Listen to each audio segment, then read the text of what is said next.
মা কি বানিয়েছো? ভালো জিনিস দেখতে পাচ্ছি। তো দেখো বন্ধুরা, ভালো জিনিস কেন বললো? আছে মেয়ের ফেভারিট মাছের তেল। এবার তোমরা যে ডেলি বলবে যে ডেলি মাছের তেল হচ্ছে, হ্যাঁ বন্ধুরা, এই কদিন ধরে মাছের তেলই হচ্ছে। আজকেও মাছ এনেছে, এইটা রুই মাছ, মেয়ের রুই মাছ ভাজা, সেই মাছের তেল। তো মাছ ভাজা মেয়ের জন্য, এটাও খুব ভালো খায়, তার জন্য ও খুব মানে বললো দেখার সঙ্গে সঙ্গে খুব ভালো রান্না হয়েছে আজকে।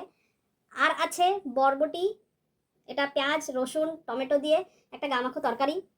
আছে পটল, পটল ভাজা। আমি পটল খাবো না। হ্যাঁ, তুমি তো পটল খাওয়াই না, তোমার তো পটল ভালো লাগে না, সেই জন্য পটল খাবে না। আর এখানে পটল দিয়ে দিলাম। আমার পটল ভালো লাগে, বাবারও পটল, মেয়ের বাবারও পটল তেমন ভালোবাসে না, কিন্তু পটল ভাজা হলে ভালো মোটামুটি খায়, আর চিংড়ি পটল করলে দেখেছি খায়। আর আছে দেখো রুই মাছের কলা দিয়ে ঝোল।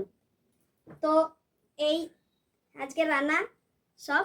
আজকে আইটেমটা একটু বেশি হয়েছে। তোমাদের আমি তো বাস মাছের তেল দিয়েই খাবো।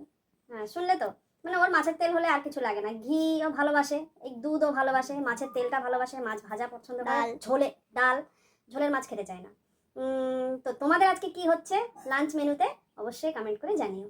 দেখা হচ্ছে নতুন আরও একটা লাঞ্চ মেনুর সঙ্গে। ততক্ষণের জন্য টাটা, সবাই ভালো থেকো, সুস্থ থেকো। তো আমার খাইয়ে দিচ্ছ কেন? দেখো, এই খাওয়াচ্ছে তার জন্য লজ্জা পাচ্ছে, খেতে লজ্জা নেই। ও খায় না, ঘরে আসলে আমি ওকে খাওয়াই। আর আমি যতক্ষণ ছিলাম না, মার ওখানে ছিলাম বাপের বাড়িতে, তখন বলতো যেই আমি এসেছি বলে তুমি এসেছো, তার জন্য আর আমি নিজে হাতে খাবো না, তুমি আমাকে খাইয়ে দেবে। খুব টেস্টি হয়েছে, ভালো হয়েছে। একই পাতে মেয়ের সঙ্গে আমি খেয়ে নিই, ওকেও খাওয়াই আমিও খাই।